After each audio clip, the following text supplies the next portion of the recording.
Surprisingly, over 90% of the Warzone player base is only 0.9 KD or lower. So that's why in today's video, I'm going to be teaching you how to go from bot to pro in 2025 with very simple but very important tips and tricks that can help you become a 1.3 KD or higher.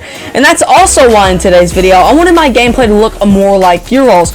Instead of playing solo squads or solo trios like normal, I wanted to play a game of trios with my two friends to kind of make that loadout a little bit more expensive, and for whenever I die, the respawn timer to be a little bit longer, so it would kind of kill my pace a bit more. Now, make sure you take a few things away from today's video because it will help you drastically improve. So with that being said, let's jump right in. In every video, I'll talk about landing in the same spot every game because that's where you're going to be most comfortable at. But sometimes that's difficult if you're playing with randoms or even your friends because they're going to want to land where they're comfortable at, or very rarely where you're comfortable at. You'll see that in a second because Reversal Snake, he lands prison because that's where he's comfortable at and he knows where all the loot's at there. Opposed to me and Zadik, we land Control because that's where we're comfortable at and we land there every day and we know where all the loot's at there. But as we're landing Control, I'm hoping to get my loadout down immediately because that's going to help us fight enemies, because while they're fighting with full loot, we'll be fighting with our full-fledged loadout. Now, whenever we hear enemies on prox chat, we're going to go ahead and push them before they can push us, because if they catch us off guard, then we're immediately cooked since we don't have our loadout. So we're going to go ahead and catch them off guard and push them immediately.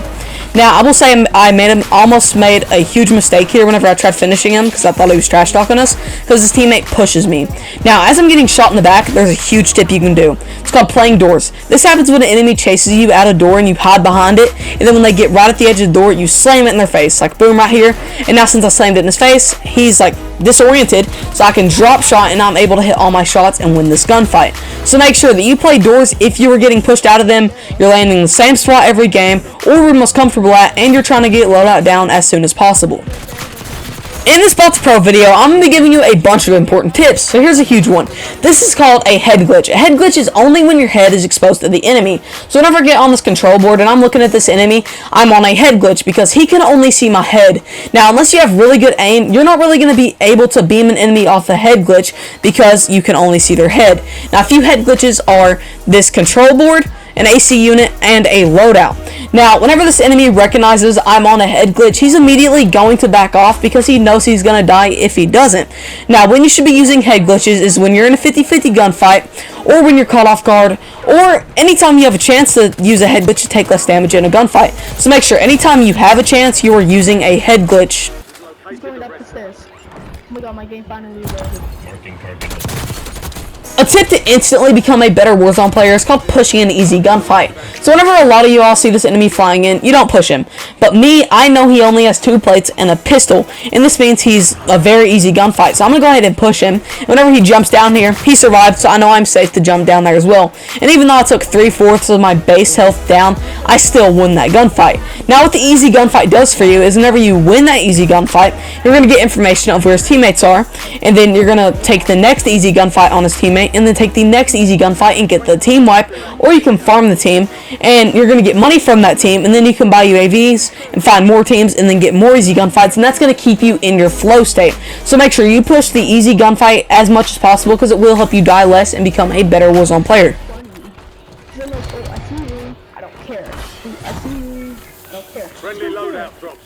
Something I don't hear a lot of people talking about or even using is their melee slot. Now, you have a dedicated melee slot in your loadout, and mine is set to size. Now, say I didn't have Sprinter in my perks. I could hold out my melee and just run around the map infinitely with infinite attack sprint.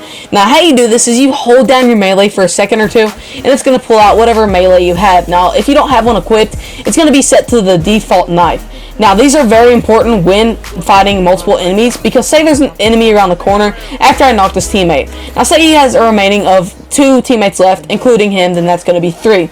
Now, say when I go around that corner, his entire team full sends me, I'm going to hold out my melee and just book it around the corner. Now, even if you do have Sprinter on your loadout, it's still useful to use these because it's faster than your gun. So make sure that you take advantage of this when you're running around the map if you have Sprinter or even if you don't. But it took him a minute to fall.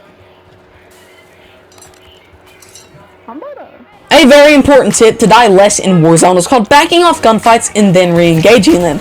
So whenever I see this enemy on Big Living and he shoots first and then I get him cracked and I'm basically cracked, I know if I just stand here and start shooting again and he repeats that, I'm dead. So I engage this gunfight up in the air, get this down, and then I'm basically cracked again, and then these people at HQ start shooting at me.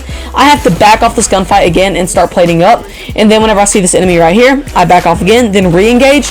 I'm able to get this down and then thirst for the information. His teammate shoots at me, I re-engage again, and then I back off again because I don't feel comfortable there. So I'm plating up, I'm reloading, then I'm thinking about the re-engage again on how I'm going to approach this. So whenever I get this third kill, this is all because I kept backing off and then re-engaging those gunfights. Now when you should be backing off gunfights and then re-engaging is whenever you get a gut feeling you're going to lose it, just back off and find a way to re-engage it. Or if there's multiple enemies shooting at you once, back off of it.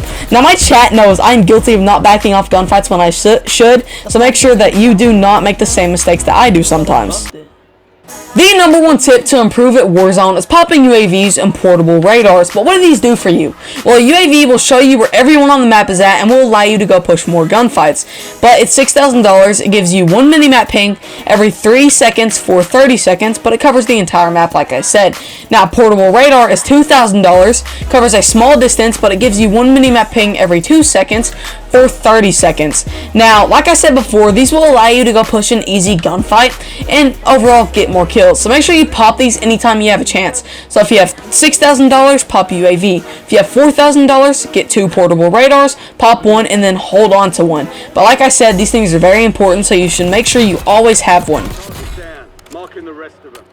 The number one tip to win more gunfights in Warzone is called hip firing. So notice whenever I'm shooting this enemy, I'm not aiming my gun. Well, since we no longer get aim assist within 5 meters of an enemy, you need to be doing this. And hip firing just means shooting from the hip or shooting without aiming. Now, this will benefit you in 2 ways. For one, it will keep your FOV open and you'll be able to see your enemy. And for 2, even though you don't have aim assist, since you're not aiming your gun, you'll be able to hit a lot more of your shots. Now, if you aimed in on the enemy instead of hip firing, you won't be able to see him as good and your FOV won't be as open and you'll miss a lot more shots since you're not hip firing. So make sure you're really trying to hip fire if you're very close to an enemy. A very important tip that the pros use to get more kills in Warzone is called farming teams. So notice how whenever I get these 2 downs, how whenever I'm getting the thirst on them, I'm going to go ahead and back off of this rooftop and leave the last enemy to live. This means I will keep that team in circulation, and whenever that team is flying in, I can go ahead and kill them again and get more kills. You will see the pros do this in in-game when it's most important, because while the enemies are buying back, they'll just keep beaming the people out of the air. You'll see this in a second, because their teammates are going to fly back in, and then I'm able to get the team op, and I'll end up with 5 kills more instead of just the 3 if I would have team opped them earlier. So right here, boom, this is the first enemy down. They don't have self-prop since flying in. Second enemy downed. Now I'm going to go push on the third since I got that information from the thirst on him.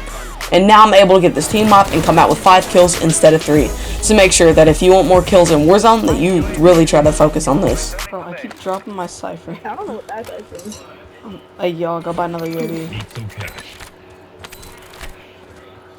I'll do that in a second.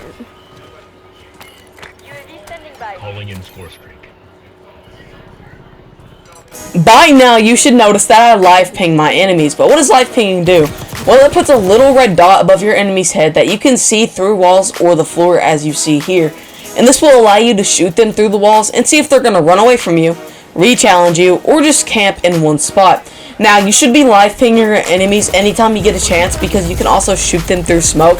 And all you have to do it is hit the up arrow on your D-pad and it will put that dot over the enemy's head. So make sure you try to live ping your enemies anytime you start shooting at one.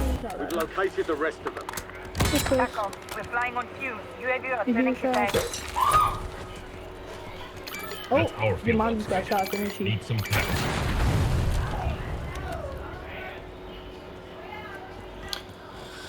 So say that you're stuck in an area on the map without any information. You don't know where anyone's at. Well, what do? Well, you want to push a hot area on the map. And hot area on the map is like the most popular spots where the sweaty people are going to be, or where there's going to be a lot of people at. So say I didn't have my information. Since I'm going to prison, I know that's going to be a hot area, but there are a few hot areas on the map, such as factory, headquarters, control, and prison. We were at control, so we know there's not anyone there. And our information tells us that there are people at prison, but even if we didn't have that, we would have probably figured out that there was people at prison once we pushed over there, because it's a more of a hot area. So make sure that if you don't have enough for a UAV or portable radar, and you can't find no one, that you just go push a hot area on the map. 10 remaining. Almost done here. 3 squads left in the water. Stay alert. Hostile UAV in the area. Enemy destroyed. Use your tac map to hunt down the rest of them. It was at this moment he knew. He messed up. Remember what I said about the respawn timers being forever? Well, now I have to wait 37 seconds before I can respawn. But the good thing is about these respawn timers is if your teammates get kills, move around the map, play up or open crates, they will go down, which is kind of a good thing. But now I would tell you, you should have a few regain spots picked out around the map. Which, don't get me wrong, you should have regain spots picked out around the map where you land for when you die. But since it's this late in the game and my teammates killed this enemy right here, I know that I'm perfectly fine to land back on my loot and I'll be perfectly safe. So that's exactly what I'm going to do. But make sure that you also have a few spots picked out around the map for your regain. You've got gas moving in. Can I have my money back? Precision airstrike available. Turn real quick. Not that. Enemy airstrike in the area. Copy that. Longbow 3-1 is on station. Strike inbound. Fire sales done. Prices are back to normal.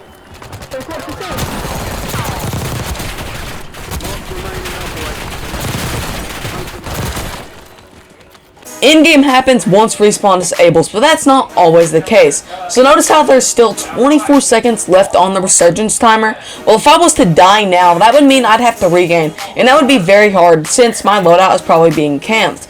But once in-game happens, you need to be playing less aggressive and playing your life more for the win.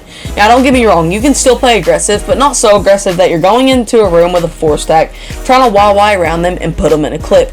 You should be getting in zone with cover, then power positioning. And what that basically means is getting in zone before anyone else, on top of high ground, in the position with cover that can stop you from getting shot at while you beam other people that are trying to rotate into zone. That is the recipe for success in in-game, so make sure that you apply that to your gameplay once in-game happens with you, and I guarantee you, you will get more kills in in-game and clutch up more dubs. One of the best tips to win more gunfights in Warzone is called jump strafing. So notice whenever this enemy starts shooting me, whenever I start shooting, I jump left and backwards at the exact same time, which is called a jump strafe. This will increase your rotational aim assist and make you a harder target to hit. So here's how to do it. Once you start shooting, you spam your jump button. This will also help if you have a certain button layout, such as L2, bumper, jumper, tactical, which is where you jump with L2. Now, on his screen, I'm going everywhere like this, and he can't track me, so his aim's everywhere also, and it makes me that kind of harder target to hit. Now, a little bonus tip, there's also something called just strafing. This is when you're shooting and you're just moving your left stick left, right, and backwards, and that will also increase your rotational aim assist. So make sure that if you get caught off guard, you just start jump strafing.